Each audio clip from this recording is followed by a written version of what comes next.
Friends, welcome back to our channel Wealthy Life. Nifty 50 all time ഹൈയിൽ നിൽക്കുമ്പോഴും investing opportunity നൽകുന്ന 4 സ്റ്റോക്കുകളെക്കുറിച്ചാണ് നമ്മൾ ഇന്നത്തെ വീഡിയോയിൽ ഡിസ്കസ് ചെയ്യുന്നത്. ഈ 4 സ്റ്റോക്കുകളും ഫണ്ടമെൻ്റലി വളരെ സ്ട്രോങ് സ്റ്റോക്കുകളാണ്. അതോടൊപ്പം തന്നെ നിഫ്റ്റി 50യുടെ ഭാഗവുമാണ്. കൂടാതെ ഈ 4 സ്റ്റോക്കുകൾ ഓവർ സോൾഡ് കാറ്റഗറിയിലെ ക്രിട്ടിക്കൽ സോണിലാണ് ഇപ്പോൾ ട്രേഡ് ചെയ്യുന്നത്. അതായത് ഒരു സ്റ്റോക്കിൻ്റെ RSI 40-ന് താഴെ എത്തുമ്പോഴാണ് നമ്മൾ ഈ സ്റ്റോക്കിനെ ഓവർ സോൾഡ് കാറ്റഗറിയിലെ സ്റ്റോക്കുകളായി പരിഗണിക്കാറുള്ളത്. ഓവർ സോൾഡ് കാറ്റഗറിയിൽ ഒരു സ്റ്റോക്കിന് അധികകാലം നിൽക്കാൻ സാധിക്കുകയില്ല. കാരണം ഒരു സ്റ്റോക്ക് ഓവർ സോൾഡ് കാറ്റഗറിയിലെത്തി ട്രേഡ് ചെയ്യാൻ തുടങ്ങുമ്പോഴേക്കും ഈ സ്റ്റോക്കിൽ സാധാരണഗതിയിൽ നമ്മൾക്കൊരു ബൈയിങ് മൊമെൻറ്റം കാണാൻ സാധിക്കുകയും ഈ ബൈയിങ് മൊമെൻറ്റം RSIയെ ഉയർത്തി സ്റ്റോക്കിനെ ഓവർ സോൾഡ് കാറ്റഗറിയിൽ നിന്നും പുറത്തെത്തിക്കുകയും ചെയ്യും. ലോങ് ടൈം ഗെയിൻ പർപ്പസിന് വേണ്ടിയാണെങ്കിലും അല്ലെങ്കിൽ പോർട്ട്ഫോളിയോയുടെ ഭാഗമാക്കുന്നതിനായാലും ഈവൻ ഷോർട്ട് ടൈം ഗെയിൻ പർപ്പസിന് വേണ്ടിയാണെങ്കിലും നമ്മളൊരു സ്റ്റോക്കിനെ അക്യുമുലേറ്റ് ചെയ്യാൻ പറ്റിയ ബെസ്റ്റ് ടൈം എന്ന് പറഞ്ഞാൽ ആ സ്റ്റോക്ക് അതിൻ്റെ ഓവർ സോൾഡ് കാറ്റഗറിയിലെ ക്രൂഷ്യൽ സപ്പോർട്ട് സോണിൽ നിൽക്കുമ്പോൾ തന്നെയാണ്. ഇന്നത്തെ വീഡിയോയിൽ നമ്മൾ ഓവർ സോൾഡ് കാറ്റഗറിയിൽപ്പെട്ട 4 സ്റ്റോക്കുകളെക്കുറിച്ചാണ് ഡിസ്കസ് ചെയ്യുന്നത്. ഡീറ്റെയിൽഡ് വീഡിയോ അനാലിസിസിലേക്ക് കടക്കുന്നതിന് മുൻപ് വെൽത്തി ലൈഫ് എന്ന ചാനൽ നിങ്ങൾ ആദ്യമായാണ് വിസിറ്റ് ചെയ്യുന്നതെങ്കിൽ ചാനൽ ദയവായി സബ്സ്ക്രൈബ് ചെയ്യുക. For getting instant stock recommendation and regular market update, ചാനലിൻ്റെ സൈഡിൽ നിന്നും സ്വിംഗ് ട്രേഡിന് ആവശ്യമായ അഡീഷണൽ ഇൻസൈറ്റ്സ് ലഭിക്കുന്നതിന് വേണ്ടി ജോയിൻ ബട്ടൺ എന്ന ഓപ്ഷൻ കൺസിഡർ ചെയ്യാവുന്നതാണ്. ഓവർ സോൾഡ് സോണിൽ ട്രേഡ് ചെയ്യുന്ന വളരെയധികം സ്ട്രോങ് ഫണ്ടമെൻ്റൽ പാരാമീറ്റേഴ്സ് ഉള്ള ഓട്ടോ സെക്ടറിലെ തന്നെ ഒരു പ്രൊമിനൻ്റ് സ്റ്റോക്കാണ് ബജാജ് ഓട്ടോ എന്ന സ്റ്റോക്ക്. ബജാജ് ഓട്ടോ എന്ന കമ്പനി ലോകത്തിലെ തന്നെ 3ാമത്തെ ഏറ്റവും വലിയ 2 വീലർ മാനുഫാക്ചറിംഗ് കമ്പനിയാണ്. കൂടാതെ ഈ കമ്പനി 70 രാജ്യങ്ങളിലേക്ക് അവരുടെ പ്രൊഡക്റ്റുകൾ എക്സ്പോർട്ട് ചെയ്യാറുണ്ട്. റീസെൻറ്റ് ന്യൂസ് നമ്മൾ പരിശോധിക്കുകയാണെങ്കിൽ KTM എന്ന ബ്രാൻഡിൻ്റെ 48% സ്റ്റേക്കും ഈ കമ്പനി അക്വിസിഷൻ ചെയ്തു കഴിഞ്ഞു. 1,13,778 കോടി രൂപയുടെ മാർക്കറ്റ് ക്യാപ്പുള്ള ഈ സ്റ്റോക്കിൻ്റെ ഓൾ ടൈം ഹൈ അല്ലെങ്കിൽ 52 വീക്ക് ഹൈ 4,361 രൂപ എന്ന റേഞ്ചാണ്. ഈ സ്റ്റോക്ക് ഇപ്പോൾ 3,932 രൂപ റേഞ്ചിൽ അവൈലബിൾ ആണ്. അതായത് വളരെ നല്ലൊരു ഡിസ്കൗണ്ട് പ്രൈസിൽ ഈ സ്റ്റോക്ക് അവൈലബിൾ ആണ്. സ്റ്റോക്കിൻ്റെ PE നോക്കുകയാണെങ്കിൽ 23.4 ആണ്. അതായത് PE നോക്കുകയാണെങ്കിലും വാല്യൂഷനും നമ്മൾക്ക് ഈ സ്റ്റോക്കിൽ കാണാൻ സാധിക്കും. അതോടൊപ്പം തന്നെ റിട്ടേൺ പാരാമീറ്റേഴ്സ് നോക്കുകയാണെങ്കിൽ ROCE 25.4-ഉം ROE 19.8-ഉമാണ്. കൂടാതെ ഈ സ്റ്റോക്കിൻ്റെ ഡിവിഡൻഡ് യിൽഡ് 3.56%. അതായത് ലോങ് ടൈം ഇൻവെസ്റ്റേഴ്സിന് നല്ല രീതിയിൽ ഡിവിഡൻഡ് നൽകുന്ന കമ്പനിയാണ്. കൂടാതെ റിട്ടേൺ പാരാമീറ്റേഴ്സ് നോക്കുകയാണെങ്കിൽ ഉയർന്ന റിട്ടേൺ പാരാമീറ്റേഴ്സും കാണാൻ സാധിക്കുന്ന ഫണ്ടമെൻ്റലി സ്ട്രോങ് ആയിട്ടുള്ള ഒരു കമ്പനിയാണ്. കമ്പനിയുടെ റിട്ടേൺ പാരാമീറ്റേഴ്സ് അതായത് അബ്സല്യൂട്ട് റിട്ടേൺ നമ്മൾ പരിശോധിക്കുകയാണെങ്കിൽ അവിടെ ഈ കമ്പനി കണ്ടിന്യൂസ്ലി പ്രോഫിറ്റ് മേക്കിംഗ് കമ്പനിയാണെന്ന് തന്നെ നമ്മൾക്ക് നിസ്സംശയം പറയാൻ സാധിക്കും. പക്ഷേ റീസെൻ്റ്ലി ഓട്ടോമൊബൈൽ സെക്ടറിലെ ഒരു ബിയറിഷ്നെസ് ഈ കമ്പനിയെയും ബാധിച്ചിട്ടുണ്ടെന്ന് പറയാൻ സാധിക്കും. അതായത് ഒരു മാസം മുമ്പ് ടാറ്റ മോട്ടോഴ്സ് ഓട്ടോമൊബൈൽ സെക്ടറിലെ സെമി കണ്ടക്ടറിൻ്റെ അഭാവത്തെക്കുറിച്ചുള്ള ഒരു റിപ്പോർട്ട് പുറത്തുവിട്ടപ്പോൾ ടാറ്റ മോട്ടോഴ്സ് എന്ന സ്റ്റോക്കിൽ നമ്മൾക്ക് 10% ക്രാഷ് കാണാൻ സാധിച്ചു. അതിൻ്റെ ഇമ്പാക്റ്റ് ഇന്ത്യൻ ഓട്ടോമൊബൈൽ സെക്ടറിലെ എല്ലാ സ്റ്റോക്കുകളെയും ബാധിച്ചിട്ടുണ്ട്. അതുകൊണ്ട് ബജാജ് ഓട്ടോ എന്ന സ്റ്റോക്കിൻ്റെയും ഒരു മാസത്തെ പെർഫോമൻസ് നോക്കുകയാണെങ്കിൽ അവിടെ 4.3% നെഗറ്റീവ് റിട്ടേൺ കാണാൻ സാധിക്കും. സ്റ്റോക്കിൻ്റെ ലാസ്റ്റ് 1 വീക്കിലെ പെർഫോമൻസിൽ നമ്മൾക്ക് 1.63% നെഗറ്റീവ് റിട്ടേൺ ആണ് കാണാൻ സാധിക്കുന്നത്. റെസ്റ്റ് ലോങ് ഇയർ റിട്ടേൺ നോക്കുകയാണെങ്കിലും ഷോർട്ട് ഇയർ റിട്ടേൺ നോക്കുകയാണെങ്കിലും അവിടെ നമ്മൾക്ക് ഒരു പോസിറ്റീവ് റിട്ടേൺ തന്നെയാണ് കാണാൻ സാധിക്കുന്നത്. ഇനി സ്റ്റോക്കിൻ്റെ ടെക്നിക്കൽ അനാലിസിസിലേക്ക് വരാം. ടെക്നിക്കൽ അനാലിസിസിൽ നമ്മൾ പ്രത്യേകമായും പറയുന്നത് സ്റ്റോക്കിൻ്റെ RSI തന്നെയാണ്. RSI 32 ആണ്. അതായത് ഈ സ്റ്റോക്ക് ഓവർ സോൾഡ് കാറ്റഗറിയിലേക്ക് എത്തിയിരിക്കുന്ന സ്റ്റോക്കാണ്. അതോടൊപ്പം തന്നെ സ്റ്റോക്ക് അതിൻ്റെ ഒരു ക്രൂഷ്യൽ സപ്പോർട്ടിലാണ് ട്രേഡ് ചെയ്യുന്നതെന്ന് മനസ്സിലാക്കാം. അതായത് 4,300 രൂപ എന്ന റേഞ്ചിൽ നിന്നും ഈ സ്റ്റോക്കിൽ സെമി കണ്ടക്ടർ ഷോർട്ടേജ് റിലേറ്റഡ് ആയിട്ടുള്ള ന്യൂസ് വന്നപ്പോൾ ഒരു കറക്ഷൻ എൻ്റയർ ഓട്ടോ സെക്ടറിൽ തന്നെ കാണാൻ സാധിച്ചു. അതിന് പ്രൊപ്പോഷണൽ ആയിട്ടുള്ള ഒരു കറക്ഷൻ തന്നെയാണ് ബജാജ് ഓട്ടോ എന്ന സ്റ്റോക്കിലും കാണാൻ സാധിച്ചത്. ഇതിനെ സ്റ്റോക്കിൻ്റെ പ്രീവിയസ് റെസിസ്റ്റൻസ് ആയ 3,900 രൂപ എന്ന റേഞ്ചിലേക്ക് എത്തിയിട്ടുണ്ട്. ഈ 3,900 എന്ന റേഞ്ചിൽ ഈ സ്റ്റോക്ക് കഴിഞ്ഞ 7 ദിവസമായി ട്രേഡ് ചെയ്യുന്നുമുണ്ട്. ഇനി നമ്മൾക്ക് ഈ സ്റ്റോക്കിൽ കാണാൻ സാധിക്കുന്ന പ്രധാനപ്പെട്ട ചില സപ്പോർട്ടുകൾ, ഒന്നാമത്തേത് സ്റ്റോക്കിൻ്റെ പ്രീവിയസ് സപ്പോർട്ടായിട്ടുള്ള 3,800 രൂപ എന്ന റേഞ്ചും അതിനുശേഷം നമുക്ക് കാണാൻ സാധിക്കുന്നത് സ്റ്റോക്കിൻ്റെ 200 ഡേ എക്സ്പോണൻഷ്യൽ മൂവിംഗ് ആവറേജ് റേഞ്ചായ 3,700 രൂപ എന്ന റേഞ്ചുമാണ്. അതായത് ഈ സ്റ്റോക്ക് ഇപ്പോഴത്തെ കറണ്ട് മാർക്കറ്റ് പ്രൈസിൽ നമ്മൾക്ക് ഈ സ്റ്റോക്കിൽ ഫസ്റ്റ് ഡിപ്പ് എടുക്കാവുന്നതാണ്. പക്ഷേ സ്റ്റോക്കിൽ ഒരു ബെസ്റ്റ് ബൈയിങ് ആണ് നിങ്ങൾ ആഗ്രഹിക്കുന്നതെങ്കിൽ ഉറപ്പായിട്ടും ഈ സ്റ്റോക്ക് 3,800 രൂപ എന്ന സപ്പോർട്ട് സോണിലേക്ക് എത്തുമ്പോൾ ഉറപ്പായിട്ടും ബൈ ചെയ്യേണ്ടതാണ്. ഇനി നമ്മൾക്ക് രണ്ടാമത്തെ സ്റ്റോക്കിലേക്ക് കടക്കാം. രണ്ടാമത്തെ സ്റ്റോക്കും ഓട്ടോമൊബൈൽ ഇൻഡസ്ട്രിയിലെ തന്നെ സ്റ്റോക്കാണ്. അതായത് പ്രമുഖ ഓട്ടോമൊബൈൽ ബ്രാൻഡായ റോയൽ എൻഫീൽഡ് എന്ന ബ്രാൻഡിൻ്റെ ഓണറായ ഐഷർ മോട്ടോർ എന്ന കമ്പനിയെയാണ് നമ്മളിവിടെ പരിഗണിക്കുന്നത്. 71,553 കോടി രൂപയുടെ മാർക്കറ്റ് ക്യാപ്പാണ് ഈ കമ്പനിക്കുള്ളത്. 3,037 രൂപയുടെ മാർക്കറ്റ് പ്രൈസ് ഉണ്ടായിരുന്ന ഈ സ്റ്റോക്ക് ഇപ്പോൾ ഡിസ്കൗണ്ട് റേറ്റായ 2,617 രൂപ എന്ന റേഞ്ചിൽ അവൈലബിൾ ആണ്. സ്റ്റോക്കിൻ്റെ PE നോക്കുകയാണെങ്കിൽ ഇൻഡസ്ട്രിയുടെ PEയേക്കാൾ ഉയർന്ന PE ആണ് നമ്മൾക്ക് ഈ സ്റ്റോക്കിൽ കാണാൻ സാധിക്കുന്നത്. ഇൻഡസ്ട്രിയുടെ PE 40ഉം സ്റ്റോക്കിൻ്റെ PE 53.1ഉമാണ്. കൂടാതെ ഡിവിഡൻഡ് yield നോക്കുകയാണെങ്കിൽ 0.48% എന്ന വെരി ലോ ഡിവിഡൻഡാണ് കാണാൻ സാധിക്കുന്നത്. സ്റ്റോക്കിൻ്റെ റിട്ടേൺ പാരാമീറ്റേഴ്സ് നോക്കുകയാണെങ്കിൽ 16.6% ROCEയും 12.6% ROEയുമാണ് കാണാൻ സാധിക്കുന്നത്. 2020 ഓഗസ്റ്റ് മാസത്തിൽ ഈ സ്റ്റോക്കിൽ നമ്മൾക്ക് 1:10 എന്ന റേഷ്യോയിലുള്ള ഒരു സ്റ്റോക്ക് സ്പ്ലിറ്റ് കാണാൻ സാധിച്ചു. അതിൻ്റെ ഫലമായി ഈ സ്റ്റോക്കിൻ്റെ ഫേസ് വാല്യൂ 10 രൂപയിൽ നിന്നും 1 രൂപ എന്ന റേഞ്ചിലേക്ക് എത്തിയിരുന്നു. സ്റ്റോക്ക് സ്പ്ലിറ്റിന് ശേഷം ഈ സ്റ്റോക്ക് 1,876 രൂപ പെർ ഷെയർ എന്ന റേറ്റിൽ അവൈലബിൾ ആയിരുന്നു. സ്റ്റോക്കിൻ്റെ പെർഫോമൻസ് നോക്കുകയാണെങ്കിൽ അതായത് ബജാജ് ഓട്ടോയിൽ കണ്ട രീതിയിലുള്ള അതേ രീതിയിലുള്ള ഒരു പെർഫോമൻസ് തന്നെയാണ് ഐഷർ മോട്ടോർ എന്ന കമ്പനിയിലും കാണാൻ സാധിക്കുന്നത്. റീസെൻ്റ്ലി ടാറ്റ മോട്ടോഴ്സ് എന്ന കമ്പനിയിൽ സെമി കണ്ടക്ടർ റിലേറ്റഡ് ആയിട്ടുള്ള ഇഷ്യൂ പുറത്ത് വന്നപ്പോൾ ഈ സ്റ്റോക്കിൽ നമ്മൾക്ക് കറക്ഷൻ കാണാൻ സാധിച്ചു. 1 മന്തിൽ ഈ സ്റ്റോക്കും 4.5% കറക്റ്റഡ് ആയിട്ടുണ്ട്. 1 വീക്കിൽ 3.5% കറക്ഷനാണ് കാണാൻ സാധിക്കുന്നത്.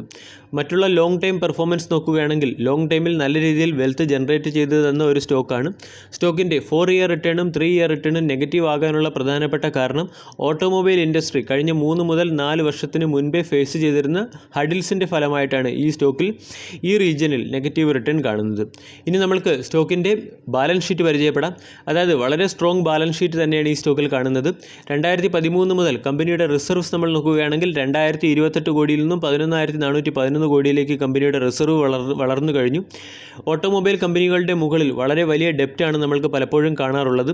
ടാറ്റ മോട്ടോഴ്സ് നോക്കുകയാണെങ്കിലും മാരുതി സുസുക്കി നോക്കുകയാണെങ്കിലും ഈ കമ്പനികളുടെ മുകളിലെല്ലാം ഡെപ്റ്റ് കാണാൻ സാധിക്കാറുണ്ട്. പക്ഷേ ഐഷർ മോട്ടോർ എന്ന കമ്പനിയുടെ മുകളിൽ വെറും 219 കോടി രൂപയുടെ ഡെപ്റ്റ് മാത്രമേ ഉള്ളൂ. അതുകൊണ്ട് ഈ കമ്പനിയെ ഒരു നെറ്റ് ഡെപ്റ്റ് ഫ്രീ കമ്പനിയായിട്ടും കൺസിഡർ ചെയ്യാൻ സാധിക്കും. കൂടാതെ കമ്പനിയുടെ മറ്റ് പ്രത്യേകത നോക്കുകയാണെങ്കിൽ വളരെ സ്ട്രോങ് ആയിട്ടുള്ള ഷെയർ ഹോൾഡിംഗ് പാറ്റേൺ ആണ് കാണുന്നത്. ഫോറിൻ ഇൻസ്റ്റിറ്റ്യൂഷണൽ ഇൻവെസ്റ്റേഴ്സിന് 29.06% സ്റ്റേക്ക് ഹോൾഡിംഗ് ആണുള്ളത്. കമ്പനിയുടെ പ്രൊമോട്ടേഴ്സിന് 49.2%, ഡൊമസ്റ്റിക് ഇൻസ്റ്റിറ്റ്യൂഷണൽ ഇൻവെസ്റ്റേഴ്സിന് 9.08% സ്റ്റേക്ക് ഹോൾഡിങ്ങും പബ്ലിക്കിന് 12.4% സ്റ്റേക്ക് ഹോൾഡിങ്ങുമാണുള്ളത്.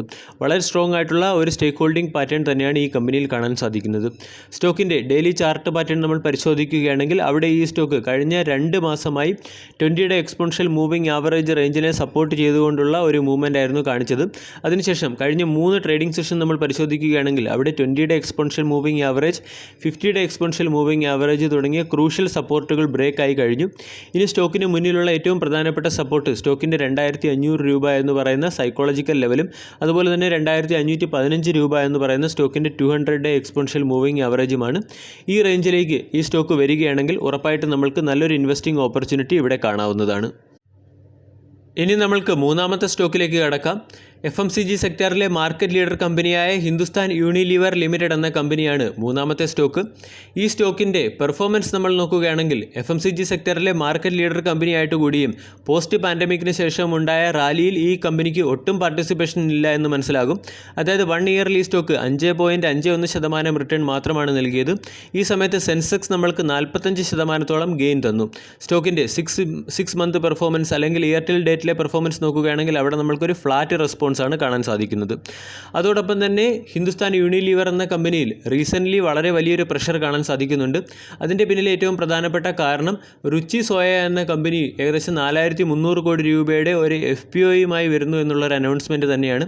അതായത് രുചി സോയ എന്ന കമ്പനിയുടെ ഐക്കോണിക് പേഴ്സൺ ആയിട്ടുള്ള ബാബ രാംദേവിൻ്റെ അനൗൺസ്മെൻറ്റിൽ പറയുന്നത് അദ്ദേഹം FMCG സെക്ടറിലെ ഒരു ലീഡിംഗ് കമ്പനിയാക്കി രുചി സോയ കമ്പനിയെ മാറ്റാൻ ശ്രമിക്കുന്നു എന്നുള്ളൊരു അനൗൺസ്മെൻറ്റാണ്. ഇത് HUL എന്ന കമ്പനിക്ക് വളരെയധികം കോമ്പറ്റീഷനാണ് നൽകുന്നത്. അതായത് ഈ കമ്പനിയുടെ ടേൺ ഓവർ നമ്മൾ പരിശോധിക്കുകയാണെങ്കിൽ 16,318 കോടി രൂപയുടെ ടേൺ ഓവറാണ് നമ്മൾക്ക് രുചി സോയ എന്ന കമ്പനിയിൽ കാണാൻ സാധിക്കുന്നത്. ഇതിൻ്റെ പേരൻറ്റ് കമ്പനിയായ പതഞ്ജലിയിൽ നമ്മൾ നോക്കുകയാണെങ്കിൽ 30,000 കോടി രൂപയുടെ ടേൺ ഓവർ കാണാൻ സാധിക്കുന്നുണ്ട്. ഹിന്ദുസ്ഥാൻ യൂണിലിവർ എന്ന കമ്പനിയുമായി നെക്ക് ടു നെക്ക് കോമ്പറ്റീഷനാണ് നമ്മൾക്ക് ഈ 2 കമ്പനിയിലും കാണാൻ സാധിക്കുന്നത്. ഈ കമ്പനിയുടെ പെർഫോമൻസും അതുപോലെ തന്നെ ലേറ്റസ്റ്റ് ആയിട്ടുള്ള ഈ അനൗൺസ്മെൻറ്റും ഹിന്ദുസ്ഥാൻ യൂണിലിവർ ലിമിറ്റഡ് എന്ന കമ്പനിയിൽ വളരെയധികം പ്രഷർ ചെലുത്തിയിട്ടുണ്ട്. ഇനി 22 ജൂലൈ 2021 ഹിന്ദുസ്ഥാൻ യൂണിലിവർ ലിമിറ്റഡ് എന്ന കമ്പനിയുടെ ഫിനാൻഷ്യൽ റിസൾട്ട് വരികയാണ്.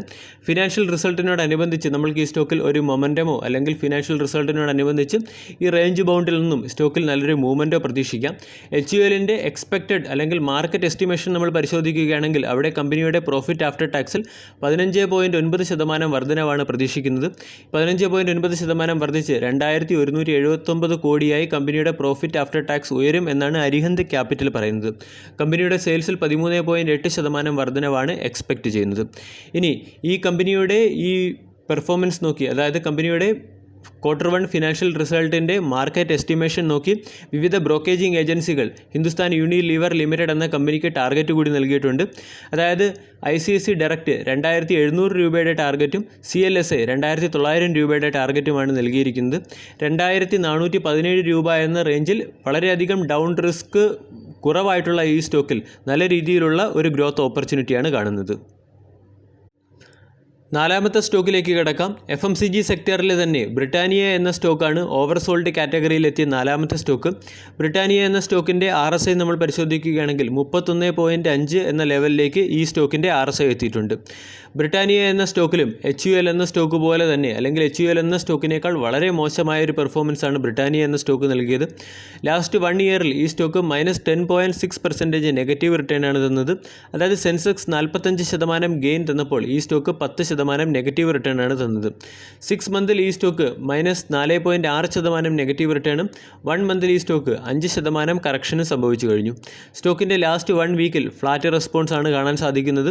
അതുപോലെ തന്നെ സ്റ്റോക്കിൻ്റെ ഒരു പ്രധാനപ്പെട്ട റേഞ്ച് നമ്മൾ നോക്കുകയാണെങ്കിൽ ഈ 3400 രൂപ എന്ന റേഞ്ചിൽ സ്റ്റോക്ക് കഴിഞ്ഞ ഒരു വർഷത്തോളമായി കൺസോളിഡേറ്റ് ചെയ്യുന്നു എന്നുള്ളതാണ് ഏറ്റവും പ്രധാനപ്പെട്ട വസ്തുത. 4000 രൂപയ്ക്ക് മുകളിൽ മാർക്കറ്റ് പ്രൈസ് ഉണ്ടായിരുന്ന ഈ സ്റ്റോക്കാണ് ഇപ്പോൾ ഏകദേശം 600 രൂപയുടെ ഡിസ്കൗണ്ട് പ്രൈസായ 3400 രൂപ റേഞ്ചിൽ ഈ സ്റ്റോക്ക് അവൈലബിൾ ആണ്. ഇനി long time point of view ഈ സ്റ്റോക്കിൽ നമ്മൾക്ക് വളരെ വലിയ മൊമെൻറ്റമോ അല്ലെങ്കിൽ റിട്ടേണോ ഒന്നും കാണാൻ സാധിച്ചില്ലെങ്കിലും, അതായത് long time point of view means ഒരു വർഷത്തെ പീരീഡ് നമ്മൾ പരിശോധിക്കുകയാണെങ്കിൽ അവിടെ നമ്മൾക്ക് വലിയ മൊമെൻറ്റമോ റിട്ടേണോ ഒന്നും കാണാൻ സാധിച്ചില്ലെങ്കിലും swing trade point of view നമ്മൾക്ക് ഈ സ്റ്റോക്കിനെ അപ്രോച്ച് ചെയ്യാവുന്നതാണ്. അതായത് സ്റ്റോക്കിൻ്റെ ഡെയിലി ചാർട്ട് പാറ്റേൺ നമ്മൾ പരിശോധിക്കുകയാണെങ്കിൽ ഈ സ്റ്റോക്ക് എപ്പോൾ 3400 രൂപ എന്ന റേഞ്ചിലെത്തുന്നോ അപ്പോൾ നമ്മൾക്ക് ഈ സ്റ്റോക്കിൽ നല്ല രീതിയിലുള്ള ഒരു ബൈയിങ് മൊമെൻറ്റം കാണാൻ സാധിക്കും. ബൈയിങ് മൊമെൻറ്റം സ്റ്റോക്കിനെ 3700 രൂപ എന്ന റേഞ്ചിലേക്ക് എത്തിക്കുകയും അവിടെ നിന്നും വീണ്ടും നമ്മൾക്കൊരു പ്രോഫിറ്റ് ബുക്കിങ്ങും കാണാൻ സാധിക്കും. ഈ രീതിയിലുള്ള ഒരു ട്രെൻഡ് ലൈനാണ് അല്ലെങ്കിൽ ഒരു ട്രെൻഡ് പാറ്റേൺ ആണ് ഈ കമ്പനി ഫോളോ ചെയ്യുന്നത്. ഇതിൻ്റെ ബേസിൽ നമ്മൾക്ക് ലിമിറ്റഡ് റിസ്കിൽ അല്ലെങ്കിൽ കാൽക്കുലേറ്റഡ് റിസ്കിൽ സ്വിംഗ് ട്രേഡ് ഓപ്പർച്യൂണിറ്റി കൺസിഡർ ചെയ്യാൻ സാധിക്കും. വീഡിയോ എല്ലാവർക്കും ഇഷ്ടമായി എന്ന് വിശ്വസിക്കുന്നു. താങ്ക്